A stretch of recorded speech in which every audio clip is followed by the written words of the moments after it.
Chers auditeurs et chères auditrices, le pôle podcast et YouTube du Master Lead de l'année 2025-2026 est ravi de vous présenter son nouvel épisode qui va consister en une interview de Monsieur Ludovic Schecker, directeur et adjoint du délégué général pour l'armement et à la direction générale de l'armement.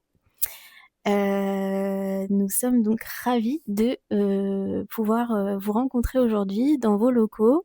Est-ce que vous pouvez vous présenter, Ludovic?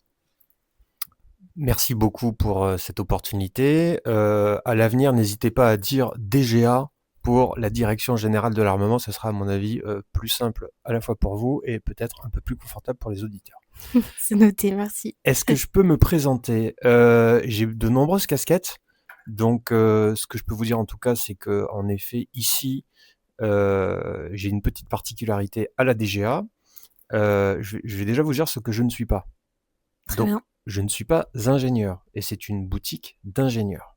C'est-à-dire que la DGA, vous avez ce que le système éducatif et enseignement supérieur français fait de mieux, à savoir des polytechniciens qui choisissent de venir servir ici en tant qu'ingénieurs de l'armement, dans le corps des ingénieurs de l'armement. Donc je ne suis pas ingénieur. Première singularité. Et si vous n'êtes pas ingénieur, qu'est-ce que vous faites là? Justement, ça m'amène à mon deuxième point, parce que je ne suis pas plus militaire.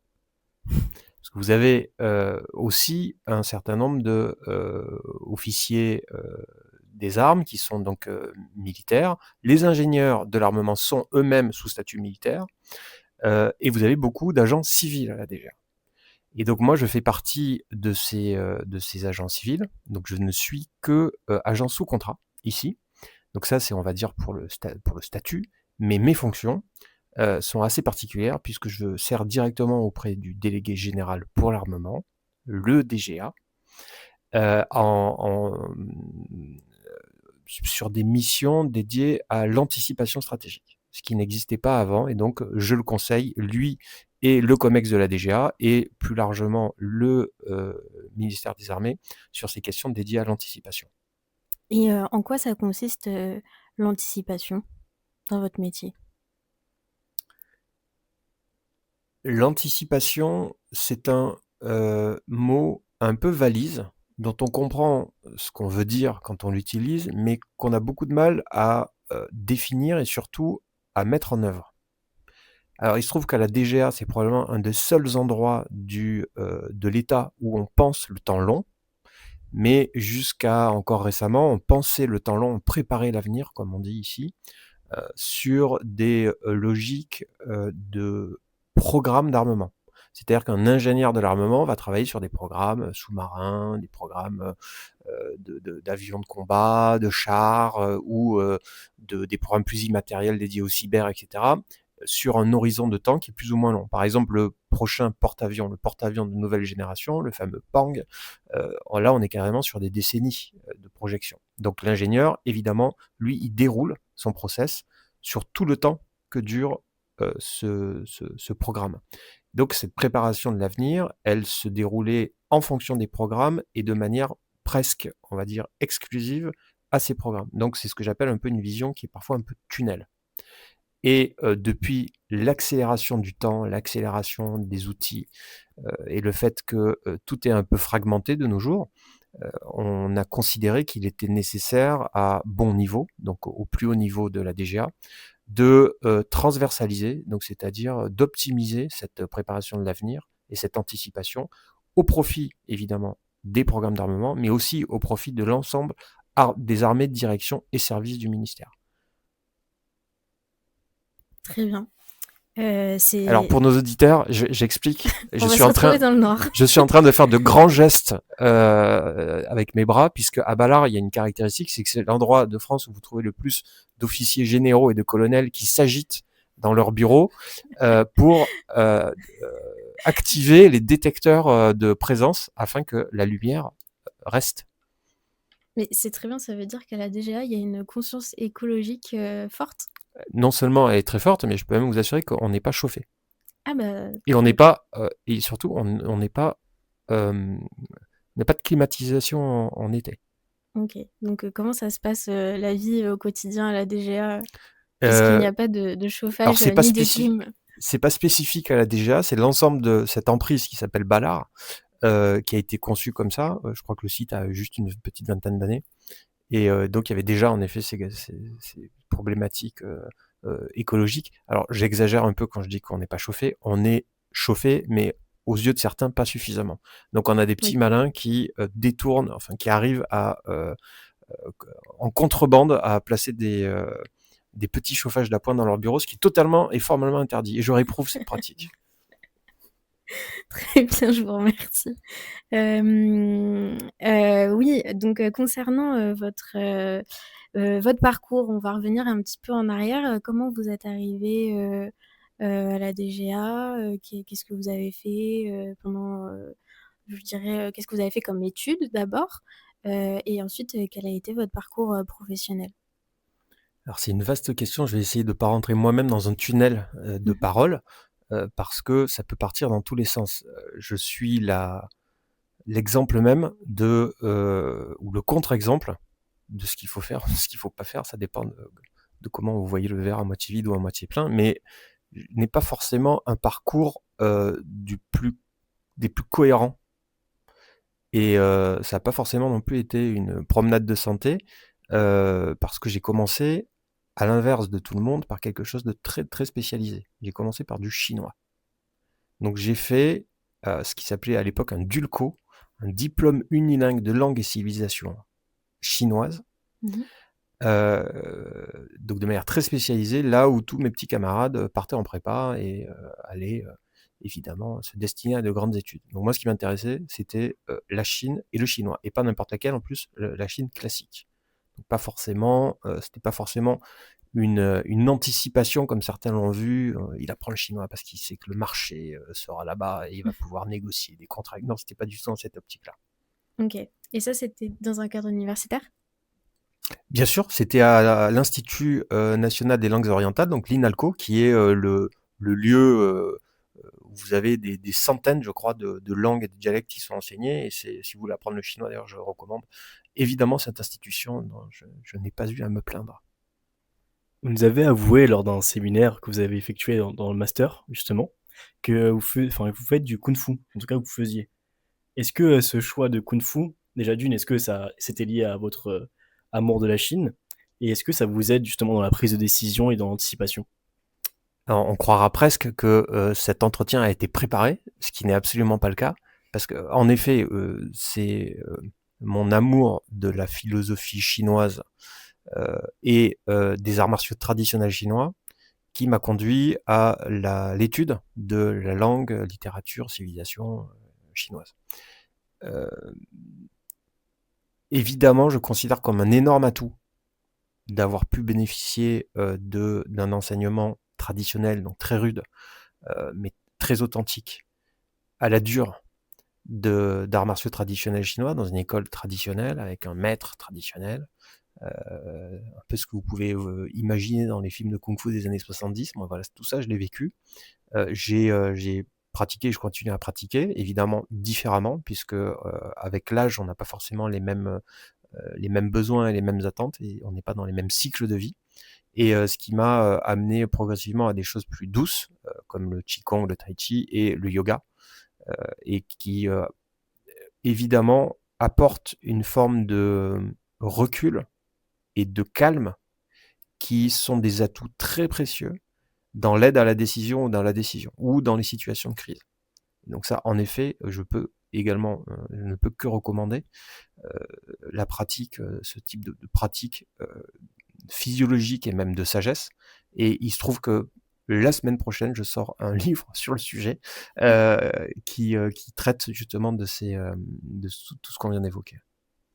Et est-ce que vous avez des conseils, à destination des étudiants qui justement, recherchent, ce calme, qui recherchent, à combattre, l'anxiété, des études? Est-ce que vous avez des conseils pour qu'ils mettent en place justement cette philosophie de vie, tout en, pouvant l'intégrer dans leur vie qui est, pour, notamment les étudiants en droit, vu qu'on est, des étudiants en droit, une vie qui est énormément sollicitée par les cours, par voilà, beaucoup de choses en même temps, très peu de temps pour soi. Comment on fait? C'est une excellente question et je suis l'exemple. J'ai fait pour vous ce que vous n'avez plus besoin de faire. C'est-à-dire que inutile d'aller dans des monastères, à Shaolin, à Wudang ou ailleurs, dans des grottes dans les Himalayas, et de vous coltiner des décennies, littéralement, d'apprentissage fastidieux dans des endroits où il y a des moustiques et où il fait chaud. Il y a des Parce moustiques à Paris, hein. Là-bas, ils sont très gros. Ils vous pompent un demi-litre de sang. Donc, et je passe sur les autres bestioles sympathiques. Mais plus sérieusement, en fait, tout ça, aujourd'hui, on a la chance d'avoir accès à énormément de contenu. C'est ce que j'appelle l'infobésité. Donc ça, c'est le côté un peu négatif de l'affaire. Mais lorsqu'on a un tout petit peu de méthode et qu'on sait ce qu'on cherche, on peut trouver véritablement des pépites, si ce n'est la quintessence. Et donc, typiquement, ce que vous évoquez lié au stress, au fait à l'incertitude ambiante, parce qu'on parle Mmh. beaucoup de ça ici, des exercices tout simples comme la cohérence cardiaque, qui viennent du yoga, sont des exercices qui sont très faciles à mettre en œuvre, qu'il suffit de pratiquer pendant quelques jours, quelques semaines pour en faire des habitudes et générer des effets. Et lorsque on voit les effets positifs, en fait, ben, tout ça, vous le programmez et vous l'intégrez et vous pouvez plus le laisser tomber. C'est-à-dire que là, on va arriver en janvier à la période des bonnes résolutions et on sait ce que c'est les bonnes résolutions. En fait, si vous prenez une résolution le 1er janvier et que vous n'êtes pas allé jusqu'au 1er mars, en tenant cette résolution au quotidien, il y a de très très très très fortes chances que ça n'était que lettre morte. Mmh. Donc vraiment, ce qui est important, c'est d'avoir une volonté, de savoir ce que vous voulez. Donc ça sous-entend évidemment d'avoir une conscience assez fine de ce dont on a besoin et de là où on pêche. Ensuite, de trouver la bonne méthode, et il y en a plein, et j'en évoque d'ailleurs un certain nombre dans mon livre du ninja au yogi. Je suis obligé de faire un peu d'auto-promo. Et, une fois que vous avez cette méthode, s'astreindre de manière avec discipline pendant un temps, on va dire, ouais, d'une 30aine de jours, et le transformer cette pratique en habitude. Et une fois que cette habitude, et donc c'est la différence entre une bonne habitude et une mauvaise habitude. On pourra ensuite parler des croyances. Il y a des bonnes croyances constructives et il y a des croyances limitantes. Mmh. Et c'est la même chose avec les pensées. Donc votre façon de penser, votre façon qui va évidemment déterminer ensuite votre façon de croire et donc de réagir dans la vie.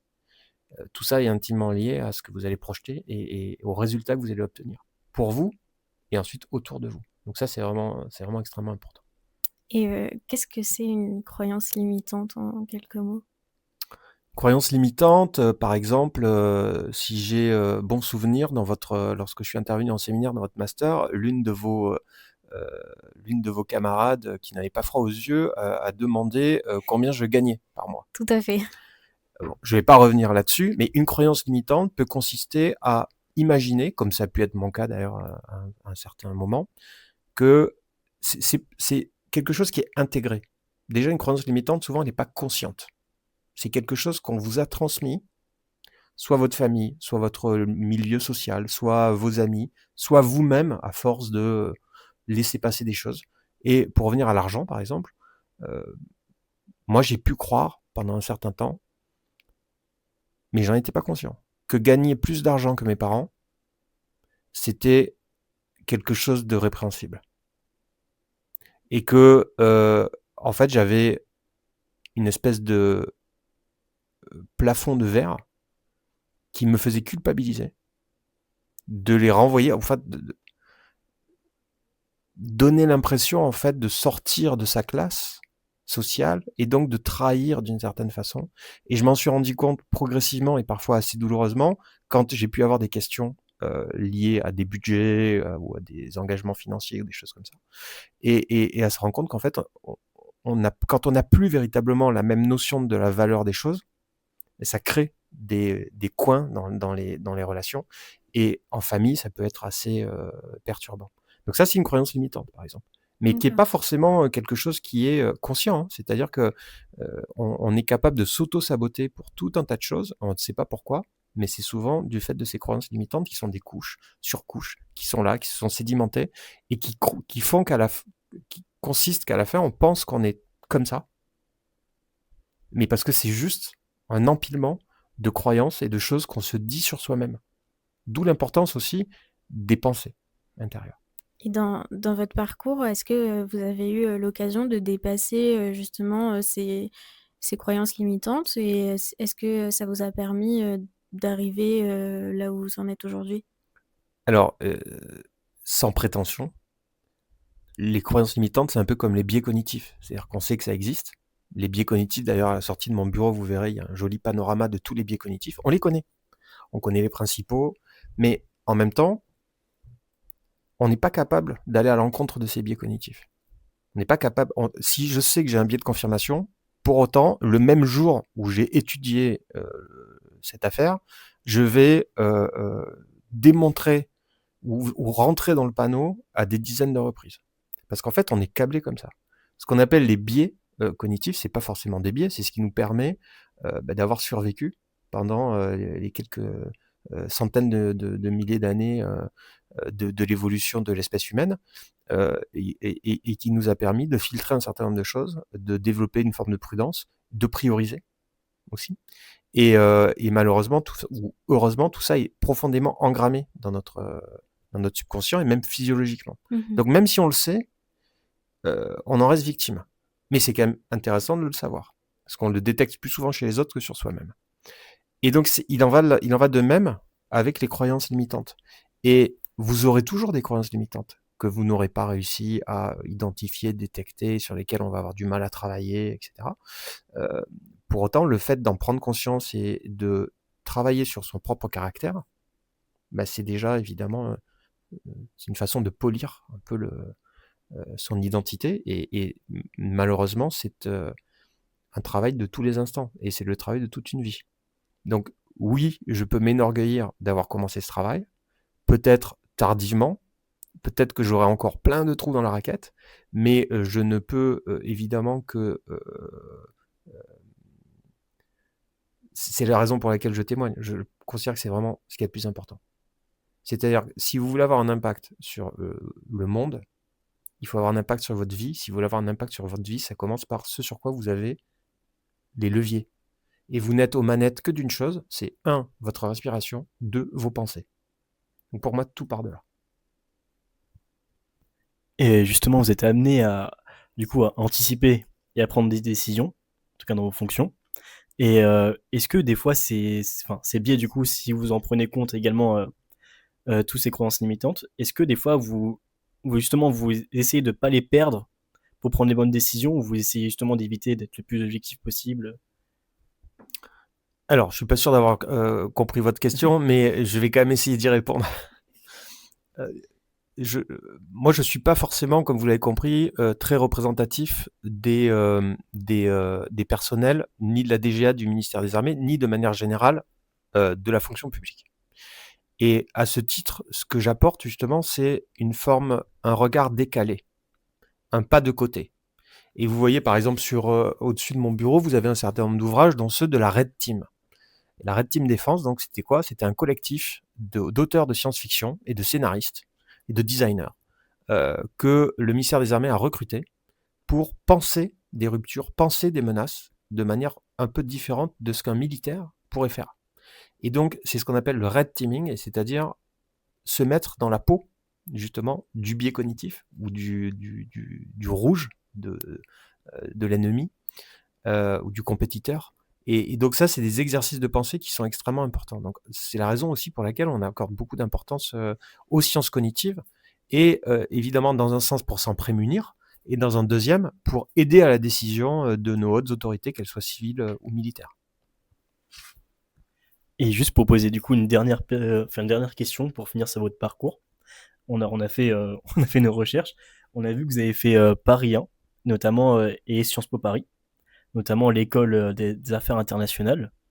Est-ce que vous considérez que faire Sciences Po Paris, notamment cette école qui est très prestigieuse, est un vrai avantage ou aujourd'hui se perd? Hyper intéressant parce que vraiment, on dirait qu'on a totalement préparé parce que je pense, maintenant, un très bon recul sur ces questions. Et j'en parle, je l'ai écrit. La quête du bon diplôme, la quête de rassurer un potentiel employeur, rassurer son entourage, donner des gages parce qu'on a fait une grande école, parce qu'on a... En fait, tout ça, je ne vais pas dire qu'il faut arrêter de faire des études comme Laurent Alexandre et son comparse dans le récent livre qu'ils ont publié, mais je considère que tout ça, il y a un certain nombre de cases à cocher. Moi, j'ai voulu absolument cocher celle de Sciences Po par défi. Parce qu'un jour, en arrivant à Paris, vous voyez bien que je ne suis pas parisien, et à l'époque, c'était encore pire. Et donc, un jour, un mec m'a dit, parce qu'à l'époque, j'avais encore un peu l'accent du Sud, mais t'es gentil, mais avec l'accent que tu as, à part parler de vacances et de pastis, euh, trace ta route, quoi. Et là, je fais, ah ouais. Et le mec était à Sciences Po. Et donc, et en même temps, j'étais hyper en colère, et en même temps, j'avais une forme de, j'ai rien dit, quoi. Pour moi, c'était un argument d'autorité, parce que le mec était intelligent. Si on fait Sciences Po, on est forcément intelligent. Et, euh, et donc, j'ai tout mis en œuvre pour terminer mes études par Sciences Po, parce que je n'ai pas vraiment répondu à votre première question. J'ai commencé à l'encontre de tout le monde de manière très spécialisée, et j'ai terminé à Sciences Po, en effet, non seulement à l'école des affaires internationales, mais à celle des affaires publiques, à celle du management, à celle de finance et stratégie. Enfin, j'ai vraiment tout fait, ce qu'il y a de plus généraliste à Sciences Po. Et j'ai terminé mes études par ça. Oui, j'ai renversé totalement le truc. Et tout ça pour réaliser que, bah, écoutez, Sciences Po, c'est très bien, mais si vous n'avez pas fait l'école des affaires publiques, que derrière, vous ne faites pas la prépa ENA, que vous ne faites pas l'ENA, qui est maintenant devenue INSP, et on a un peu contribué d'ailleurs à ce changement, on va dire, ou en tout cas à l'atténuation du pouvoir des corps, des grands corps dans l'appareil de l'État. Et si à l'ENA, vous n'êtes pas dans ce qu'on appelle la botte, c'est-à-dire dans les 3 ou 4 premiers, et que vous devenez inspecteur des finances, en fait, vous avez beau faire l'ENA, si vous êtes dernier de l'ENA, vous êtes un tocard. Pareil à Sciences Po, pareil dans toutes les écoles. Donc à la fin, c'est ce que je disais tout à l'heure. Où est-ce que c'est quoi votre estime de vous? Où est-ce que vous placez l'estime de soi? Est-ce que c'est dans un diplôme? Qui par ailleurs, je trouve que Sciences Po a beaucoup changé depuis.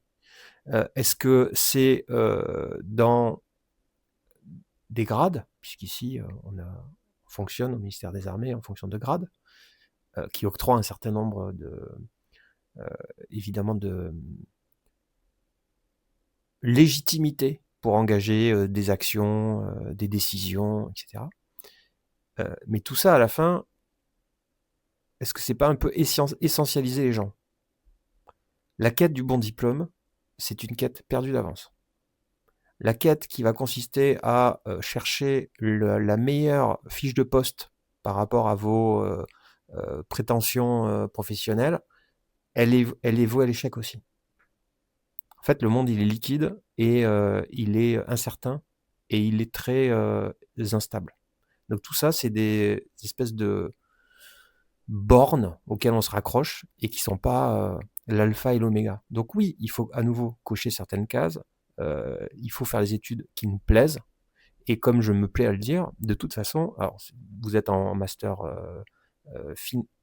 en master 2 de droit. Ok. La plupart, je crois que je l'ai dit d'ailleurs lors du séminaire, on va dire que la moitié d'entre vous va occuper des fonctions ou un poste qui n'existe pas encore. En fait, la plupart des gens aujourd'hui vont être amenés à travailler dans des domaines et dans des fonctions qui n'existent pas aujourd'hui et qui sont à inventer. Donc, apprendre à apprendre, c'est hyper important, et c'est à ça que les études doivent servir. Se forger une solide culture générale, avoir des outils méthodologiques, développer la confiance en soi, et ensuite, en avant. C'est sur le tas que tout se fait. Et justement, concernant notre confiance en nous, trouver sa place dans le travail, dans des jobs qui n'existent pas encore. Concernant cette thématique, dans quelques semaines, on va tous commencer des stages. Pour certains, ils en ont déjà fait, d'autres, ce sera la première fois. Donc ça va se passer dans des entreprises, dans des cabinets, dans des startups. Est-ce que vous avez des conseils pour que les étudiants du Master Lead, ils s'épanouissent pendant les prochains 6 Mmh. mois en entreprise? Est-ce que vous avez des conseils sur comment appréhender ce stage? Mmh. Quel est le savoir-être en entreprise, dans une première expérience professionnelle? Très, très bonne question. Alors premièrement, le stage, déjà, c'est pas sale, c'est pas grave. Moi, je me suis toujours refusé à faire des stages. J'avais un petit côté rebelle, vous l'avez deviné, donc je faisais pas des choses qui étaient pas rémunérées, bon et finalement On sera rémunérés. alors à l'époque, on pouvait faire des stages gratuitement, pour vous dire à quel point je suis vieux et donc ça me je trouvais que c'était quand même assez, enfin je me refusais à participer à cette, forme d'organisation, d'autant plus que, heu, le stage ne donnait pas forcément de chance à évoluer dans l'entreprise ou à être recruté, puisque les stagiaires, et je pense que ça existe encore dans certaines structures, occupent des ETP, des temps, enfin des postes à temps plein, qui pourraient être octroyés à un CDD ou un CDI. Donc Oui, tout à fait. c'est une forme d'économie un petit peu parallèle, vous voyez, que moi je dénonce. Ça c'est la première chose que je dénonçais à l'époque. Chez nous, moi j'ai des stagiaires et on embauche certains de nos stagiaires. Donc déjà, ça existe. Donc j'ai été agréablement surpris de voir que, en fait, à l'issue de stage, je pouvais proposer à certains de mes stagiaires une évolution. Pareil pour les alternants. Donc je trouve que le système s'est quand même pas mal amélioré de ce point de vue-là. Et ce que je vais dire vaut pour les stages, pour les alternances, comme pour un premier contrat.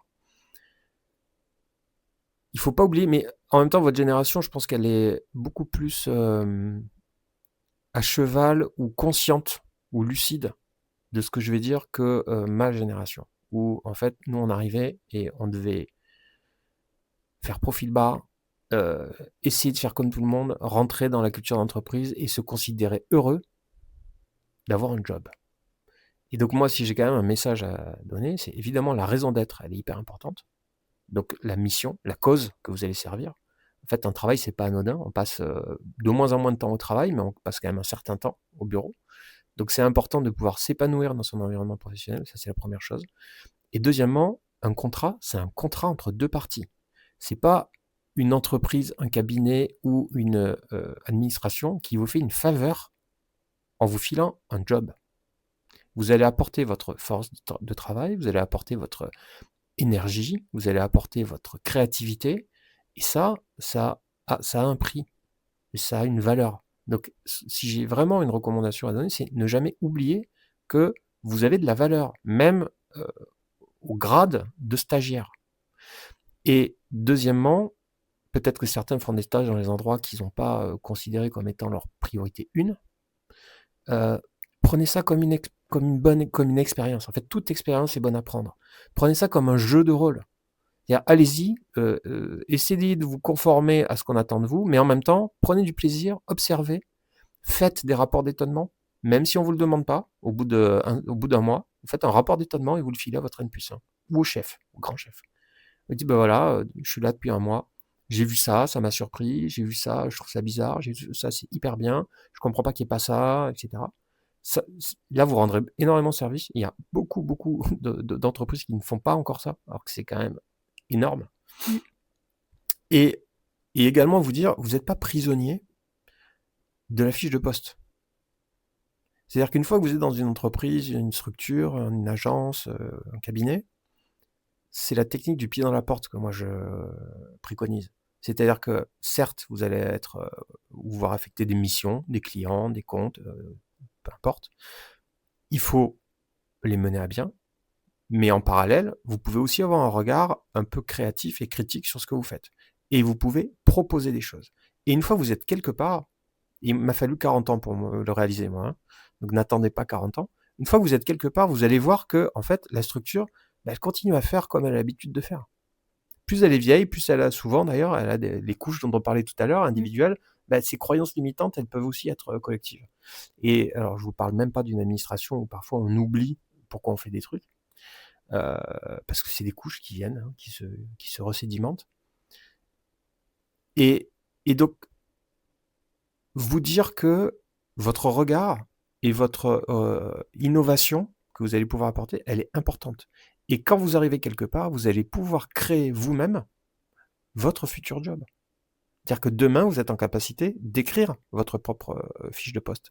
Pour moi, je pense que ça devrait être évidemment un objectif parallèle, mais un objectif de chaque stagiaire, alternant ou premier contrat dans quelque structure que ce soit. Et est-ce que vous avez appliqué ça au sein de votre fonction actuelle? Est-ce que vous avez mis le pied dans la porte? Mais j'ai appliqué ça partout. J'ai même appliqué ça à l'Élysée. C'est-à-dire que à certains moments, en fait, ce que je vais dire n'est pas politiquement correct, mais les chefs doivent être managés aussi. Et donc pour ce faire, ça nécessite quand même d'avoir des collaborateurs, des conseillers, qui soient en capacité justement de proposer des choses. Et dans le run, dans la façon, la gestion d'une structure et la prise de décision, la gouvernance de cette structure, souvent, je vais pas dire que ça ronronne, mais on a l'habitude de faire comme ça, donc on fait comme ça. Et puis il y a des mécaniques, il y a des choses à l'œuvre. Et un leader qui arrive, il doit gérer souvent des formes d'urgence, il doit gérer des transformations, il doit gérer des dossiers, du quotidien, etc. Et la stratégie, ou alors le simple fait de lever le nez du guidon et de se poser des questions que les autres ne se posent pas, il n'est pas toujours en capacité de le faire. Donc parfois, il faut une espèce de fou du roi qui est là et qui dit regarde, et si on faisait, qu'est-ce que tu penses de... Voilà. Et donc ça, c'est vraiment important. Et à nouveau, ça veut dire, cherchez pas, quand vous arrivez au ministère des Armées, à jouer au militaire, si vous n'êtes pas militaire, à jouer à l'ingénieur, si vous n'êtes pas ingénieur, parce que c'est voué à l'échec. Moi, ma première partie de carrière, j'ai eu beaucoup je suis rarement resté plus de 3 ans dans un poste. Souvent, c'était voulu, parfois, ça a été subi. Et les fois où c'était subi, c'est parce que j'ai cherché à rentrer dans une forme de moule sans savoir comment m'y prendre. Parce qu'en fait, vous pouvez pas demander à une chèvre de devenir une brebis, quoi. Oui. Et oui, parce que je suis aveyronais, donc on aime bien les brebis. Et désolé pour l'exemple. Là, tout le monde s'est mis à rire, donc j'ai compris que j'avais dit une connerie. Et donc ça, il faut quand même être vraiment assez lucide sur votre capacité à pouvoir faire bouger à votre niveau les choses de l'intérieur. Sinon, on arrête, on se met en PLS dans un coin et on attend que ça passe, quoi. On aimerait vous demander, vous à la DGA, ou même précédemment, est-ce que vous êtes vachement lié à l'entrepreneuriat? Est-ce que, par exemple, il y a des startups de l'armement? Oui, alors contrairement à ce qu'on peut croire, là pour le coup, vous avez frappé à la bonne porte, parce qu'évidemment, donc on a un lien très étroit avec tout type d'entreprise, depuis la plus grosse, ce qu'on appelle donc la BITD, la base industrielle et technologique de défense, qui sont, on va dire, les interlocuteurs privilégiés de la DGA, les gros maîtres d'œuvre industriels, comme on dit, que sont Thales, Safran, Dassault, Naval Group. Et évidemment, si je ne les cite pas tous, ils vont me tomber dessus, mais je ne vais pas tous les citer. Parce qu'il y a quand même, il y a les gros, mais il y a 4000 entreprises qui constituent cette base industrielle et technologique de défense, la BITD. Donc ça, c'est une première chose, et c'est vraiment l'aspect très défense. Okay, on a au sein de la DGA une agence de l'innovation de défense. Cette agence de l'innovation de défense, elle suit, elle source, elle aide et elle finance parfois des startups en effet, qui ont des vocations de DevTech, donc de technologie dédiée à la défense, et de plus en plus de dualité. Puisque là où la recherche et développement, il y a encore quelques décennies, elle était vraiment portée par des technologies et des laboratoires étatiques, et essentiellement militaires ou spatiaux, aujourd'hui, tout ça, c'est privatisé. Le spatial, c'est totalement privatisé, essentiellement privatisé. Tout ce que vous pouvez imaginer en Ukraine en ce moment lié aux moyens de communication, aux drones et au passage à la masse, tout ça est évidemment relève du privé et de la dualité.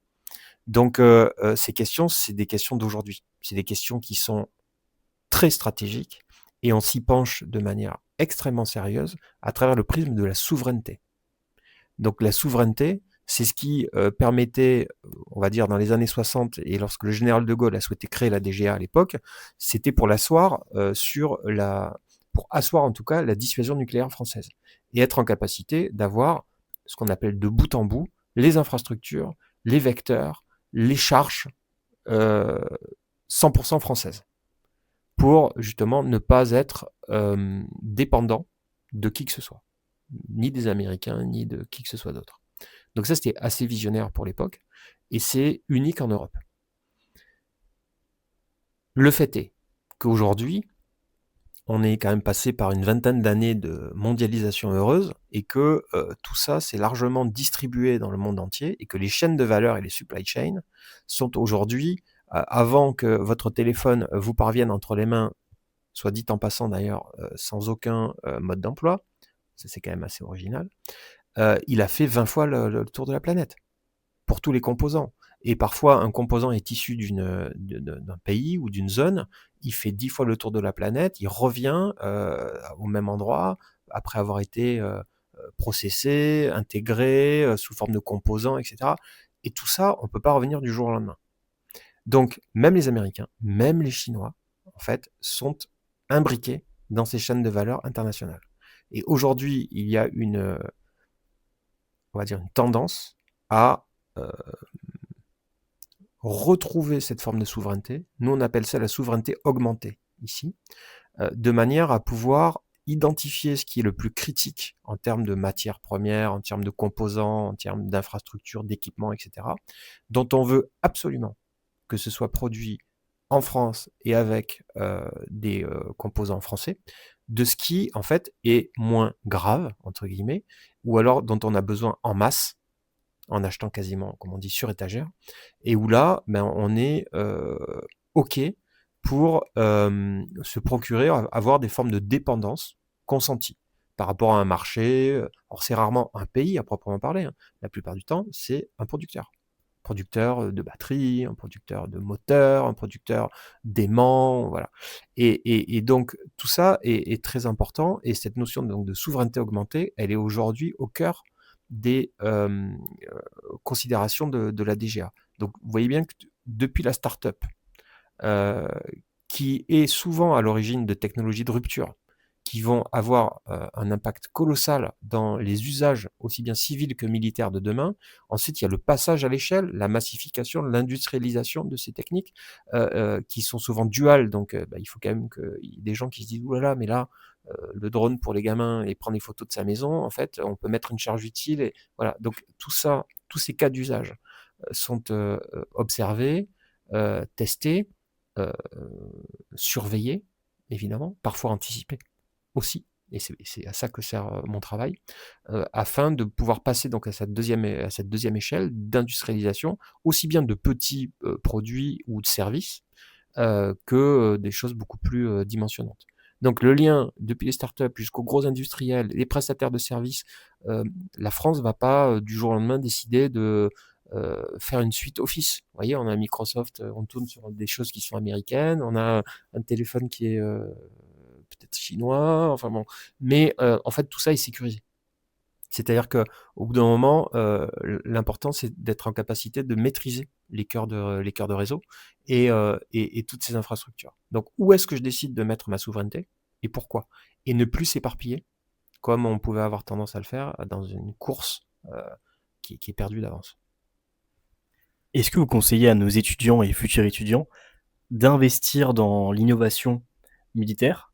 Et est-ce que vous aurez des conseils, par exemple, de secteurs un peu plus précis où investir? Alors investir leur temps, investir leur activité professionnelle, investir leur argent. C'était plus sur des idées d'innovation. Ok.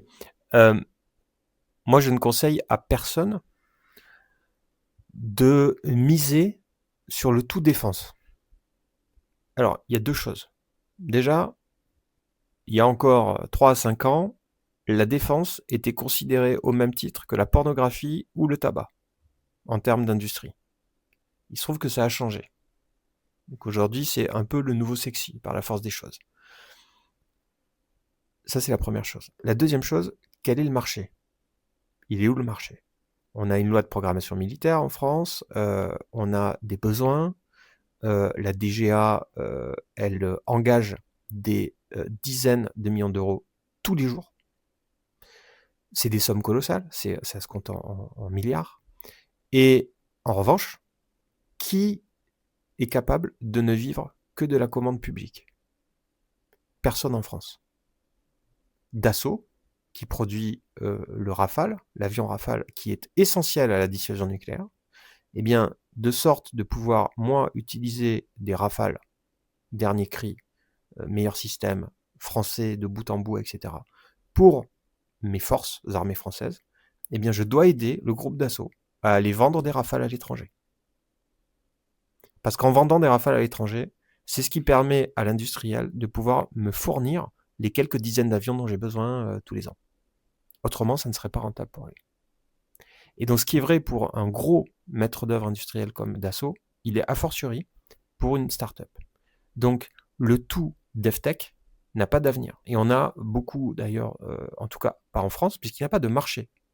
Il y a peut-être un marché européen, on est en train de regarder si celui-ci se structure, on s'y intéresse, on s'intéresse à ces notions d'investissement privé et de structuration de filières. Mais pour l'instant, en fait, moi, évidemment, on peut avoir des considérations liées à la défense et la sécurité, et c'est très bien, mais on est plutôt sur des technologies duales. Donc il faut plutôt miser et imaginer comment des solutions dédiées aux civils peuvent avoir des applications civiles, peuvent avoir des applications en termes de sécurité ou de défense. C'est davantage mon conseil. Et d'ailleurs, l'Agence de l'innovation de défense explique à ses partenaires avec lesquels elle peut contractualiser pour des services ou des prototypes ou des choses comme ça, de ne surtout pas miser au-delà d'une trentaine de pourcents, je crois, ou jusqu'à 50% maximum de leur chiffre d'affaires. Justement pour les raisons que je viens d'évoquer. Est-ce que vous interdisez justement, que ça soit Dassault ou autre, même certaines startups, à justement vendre dans certaines zones géographiques ou certains États? Alors moi, j'interdis rien. J'ai pas ce pouvoir. En revanche, on a des commissions, on a des comment est-ce qu'on peut appeler ça, des organes de contrôle dédiés à l'exportation de l'armement. C'est-à-dire que pour pouvoir exporter de l'armement, il faut avoir une licence. Et la plupart de ces licences, elles sont dérogatoires. C'est-à-dire qu'on part du principe qu'à l'origine, on n'a pas le droit de produire des armes et de les vendre. Donc déjà, c'est un secteur assez spécial.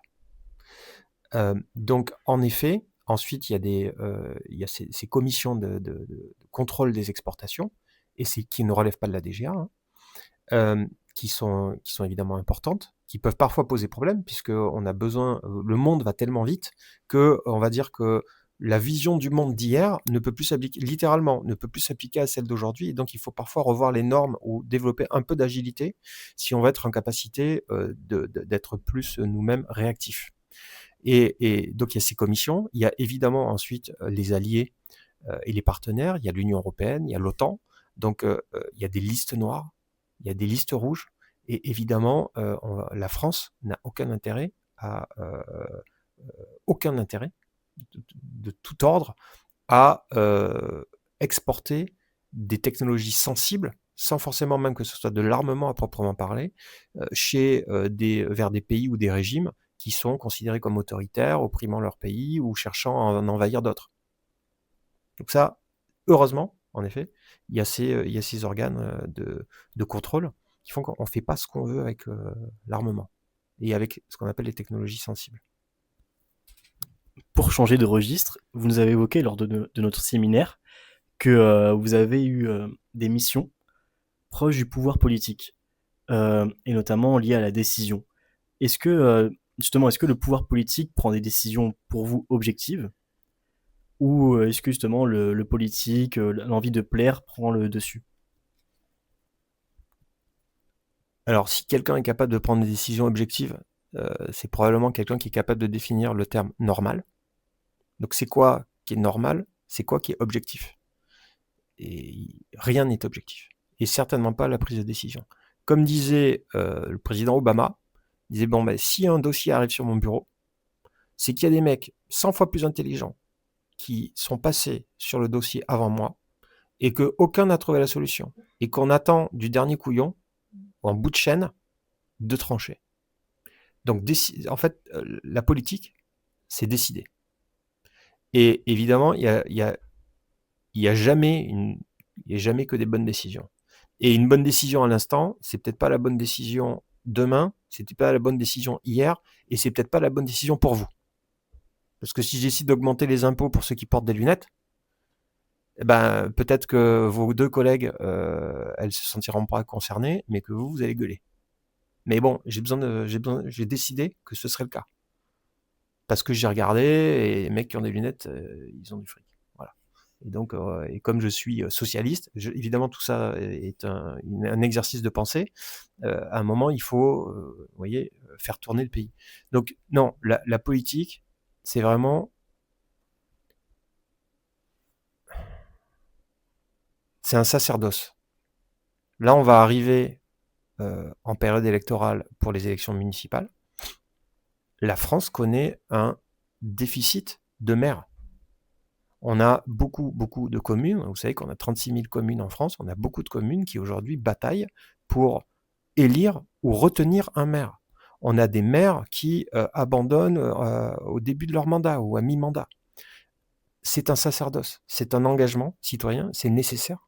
La politique locale, il n'y a rien de plus... En plus, vous voyez véritablement l'impact de vos décisions, ce qui n'est pas forcément le cas au national, puisqu'on prête beaucoup, et votre question me donne à penser, on prête beaucoup de puissance ou de levier de pouvoir à la politique qui n'est aujourd'hui devenu qu'un seul des éléments ou des acteurs dans des prises de décision. Et ça, il est quand même important de comprendre que tout ça, c'est vraiment complexifié et qu'en France, on a énormément, on parlait du contrôle de l'armement à l'export tout à l'heure, on a énormément de structures de transparence et de contrôle pour tout le monde, et à commencer par le politique. Donc, c'est vraiment pas un boulot facile. Je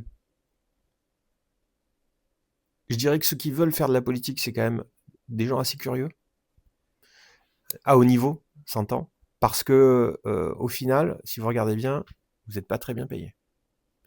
Non, vous n'êtes pas bien payé du tout.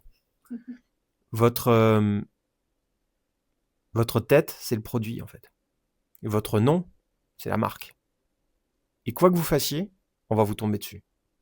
Dans votre propre camp, dans les camps d'en face, parce qu'à mon époque, il y avait 2 camps, maintenant on a tout explosé, il y a des camps partout, et très liquide, très volatile. La volatilité du vote, elle n'a jamais été aussi haute en France. C'est-à-dire que les sondages, déjà à mon époque, c'était un petit peu déconsidéré, mais aujourd'hui, en fait, vous posez la question à la même personne le matin et le soir, elle a changé 10 fois d'avis. Et c'est pas sa faute, et c'est pas la faute des instituts de sondage. C'est pas la faute des journalistes, c'est la faute de personne. Donc rien n'est normal. Plaire à qui?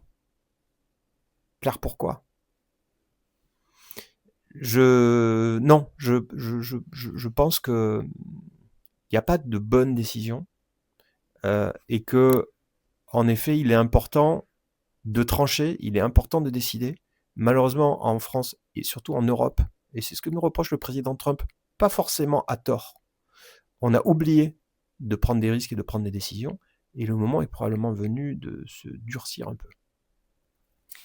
Et concernant justement la prise de décision, comment faire pour s'informer et bien s'informer pour ensuite prendre pas forcément une bonne décision, puisque comme vous l'avez dit précédemment, il n'y a pas forcément de bonne décision, tout dépend du contexte, etc. Mais comment faire pour au moins minimiser le risque d'une mauvaise décision? Alors, il y a plusieurs niveaux. Il y a le niveau individuel déjà. Comment s'informer? Déjà, pourquoi s'informer? Qu'est-ce qui vous intéresse? Déjà, avant de s'informer, il faut se former. Donc, développer des connaissances. Et Dieu sait qu'aujourd'hui, vous avez accès. Moi, je passe mon temps à écouter des livres audio, des podcasts. Vous avez accès à des MOOC des plus grandes universités mondiales. Vous avez même sur YouTube des choses de très grande qualité. Donc, se former, c'est la première chose. S'intéresser, conserver cette curiosité.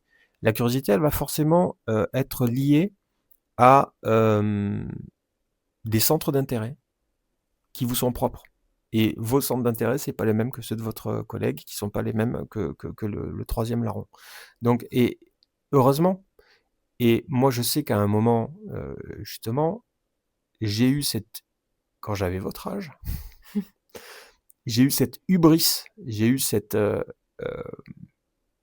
volonté ou tentation de me dire que je pouvais être un généraliste sur tout et que tout m'intéressait, ce qui était vrai. Et donc, je voulais tout savoir sur tout. Et donc, je passais mon temps, et quand je lisais Le Monde, à l'époque, c'était un vrai journal, je lisais de cover to cover, de la première à la dernière page, tout. Ça, c'est un peu le piège des curieux. C'est le piège des curieux, c'est le piège dans lequel je suis tombé, c'est le piège dans lequel aujourd'hui vous pouvez plus tomber parce que de toute façon vous pouvez pas tout lire. L'infobésité dont je parlais tout à l'heure, aujourd'hui c'est plus où est l'information, c'est comment trier ce dont j'ai besoin. Donc déjà, faites des choses qui vous intéressent. Développez cette curiosité, entretenez-la. Formez-vous tout au long de votre carrière. Moi je continue. Je continue à me former. D'ailleurs, j'ai été certifié d'un truc, oui, hier. Et ça, c'est hyper important.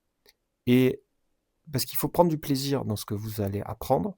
Et une fois que vous aurez identifié ou vous aurez commencé ce travail, la cartographie, elle va se faire assez naturellement. C'est-à-dire qu'il y a des prescripteurs, il y a des gens qui sont considérés comme sérieux, il y en a qui ont un ton décalé ou humoristique qui vous conviendra mieux que celui qui est très analytique, mais tout aussi intéressant et qui aime bien les diagrammes et les machins, et qui parle comme dans les années 60. Voilà, donc aujourd'hui, vous avez la chance d'avoir pléthore de choix. Donc, s'informer passe d'abord par se former. Et après, s'informer sur quoi? On a coutume de dire qu'il y a autant de sélectionneurs de l'équipe de France de foot que de Français. Et pareil pour le président. Vous voyez, il y a autant de présidents qu'il y a de Français. Il y a autant de spécialistes de la sécurité sociale et des problématiques en effet budgétaires qu'il n'y a de Français. Et alors, ça, c'est une grande force que vous retrouverez assez peu dans le monde.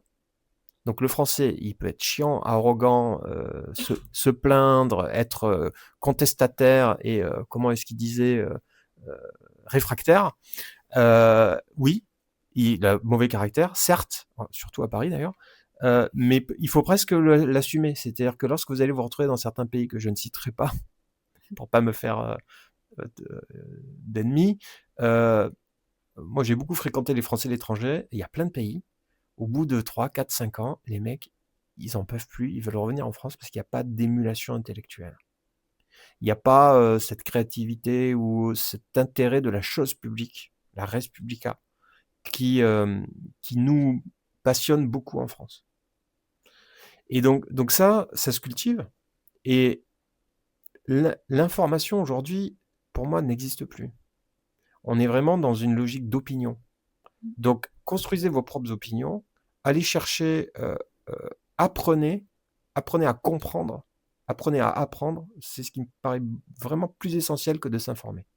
Et sortir, au risque de jeter un pavé dans la mare, moi je ne m'informe pas. Je lis pas la presse.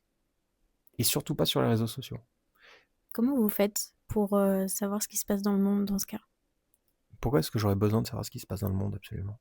Et qu'est-ce qui se passe dans le monde? Qui est capable aujourd'hui de vous dire ce qui se passe dans le monde? certainement pas les médias, je peux vous le dire. Mm. Parce que je sais, moi, certaines choses qui se passent à certains endroits et dont on n'entend pas parler. Et moi, je vous conseillerais plutôt d'aller voir, d'aller chercher ce qu'on vous dit pas. Là, il y a un hotspot, tout le monde en parle, les gens deviennent dingues, et c'est trending topic sur X et tout ce que vous voulez. Waouh! Et on est submergé, et moi je reçois sans arrêt plein de potes encore, hein, qui me disent: ah, t'as vu, oh là là, oh le scandale, oh la crise. Demain, ça sera plus une crise. Et même pas demain, 3 heures après, c'est plus une crise, parce que une crise chasse l'autre. C'est pas des crises, c'est des crisounettes.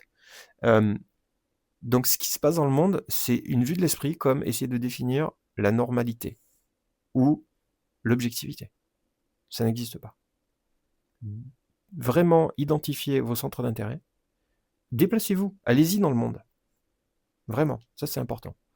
Et faites-vous une opinion, et ensuite vous verrez, ça viendra tout seul. Mais vous serez jamais, ne rentrez pas dans ce jeu, dans ce piège de se gaver en espérant retenir quelque chose, déjà, parce qu'apprendre à retenir, c'est aussi une forme d'apprentissage, ou à lire, et de vous dire que il faut absolument consommer, et surtout, en fait, il y a un biais cognitif qui consiste à s'intéresser à la nouveauté. Regardez comment vous consommez Netflix. Sur Netflix, on regarde surtout les nouvelles sorties. Personne va voir le catalogue en mode « Ah putain, mais qu'est-ce qu'il y avait l'année dernière que j'ai raté ?» etc. Ça n'existe pas. Et pourtant, il y a plein de choses hyper quali que vous avez laissé passer. Et il y a plein de merde qu'on vous pousse. Et nous, on est très sensibles à ce qu'on nous pousse. Donc, j'espère avoir répondu à votre question. Oui, vous avez répondu à ma question. Je voulais aussi savoir, tout à l'heure, vous avez mentionné le fait que vous consommez beaucoup de podcasts. Est-ce que vous pouvez recommander certains podcasts qui pourraient intéresser les étudiants? Oui, je pense que lorsque je vais recommander le podcast de comment chercher des champignons en Haute-Savoie dans tel type de... Ça va forcément passionner vos... Non, en fait, il y a plein de choses. Vous êtes des jeunes gens intelligents, vous savez trouver la qualité. Et la qualité qui vous correspond. À nouveau, ça c'est un luxe sur lequel il ne faut pas cracher. Donc j'en ai plein des recommandations, mais j'en ai aucune, parce qu'elles me correspondent à moi, sur mes centres d'intérêt, et je préfère pas trop les détailler ici, parce que déjà que vous me regardez avec des grands yeux effarés, là vous allez finir par me prendre pour un fou. Donc en fait, votre conseil, c'est on écoute ce qui nous passionne, on se renseigne sur ce qui nous passionne, on s'informe sur des sujets qui nous intéressent profondément. Et c'est comme ça qu'on va créer notre propre culture et qu'on grandira au mieux. Exactement. Et explorer. Moi, j'ai changé de provider d'applications musicales. Je suis passé sur Spotify. Et sur Spotify, il y a plein de livres audio. Oui. Et donc, alors, sur un temps limité, donc c'est ça qui est assez rigolo. Et donc, je fais avec les livres audio comme je fais avec les livres. Il y a plein de livres. Déjà, vous savez qu'il n'y a que 20% des gens qui ont un livre et qui vont le lire. 20%. C'est ridicule.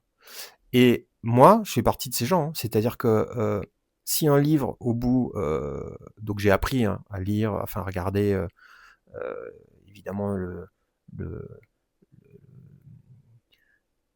sommaire, la préface, les grands titres de chapitres, les bibliographies, etc., me faire une idée. Et c'est vrai aussi pour la fiction, et en particulier la fiction. Si je me fais chier au bout de 50 pages, j'arrête. Je le garde, parce que je jette pas le livre, j'en donne certains, mais il faut être capable, et c'est pareil avec un podcast, c'est pareil avec une vidéo, il faut pas se dire... alors je sais que vous avez plus la culture du zapping que moi, mais à mon époque, ne pas finir un livre, c'était culpabilisant, quoi. Qu'on avait commencé, vis-à-vis de soi-même. Non, en fait, je pense qu'il faut sortir de ça. Et vraiment, ce qui, moi, si j'ai une chose à pousser et qu'il faudrait retenir, c'est prendre du plaisir. Ne vous poussez pas, ne vous forcez pas à faire des choses qui vous correspondent pas. Alors, je dis pas qu'il faut rester dans sa zone de confort, du tout. Il faut bosser, il faut sortir de sa zone de confort, mais il faut toujours être excité et prendre du plaisir. Ça, c'est vraiment hyper important. Et c'est vrai dans la façon dont vous allez vous renseigner, dans la façon dont vous allez apprendre, la façon dont vous allez consommer des œuvres, des produits de l'industrie créative et entertainment. C'est vrai dans le travail, c'est vrai partout. Bah, je trouve que c'est un mot de la fin plutôt parfait. Une dernière question pour un petit instant promo. Où est-ce qu'on va pouvoir retrouver votre livre? Alors, merci pour cette question qui n'était pas préparée.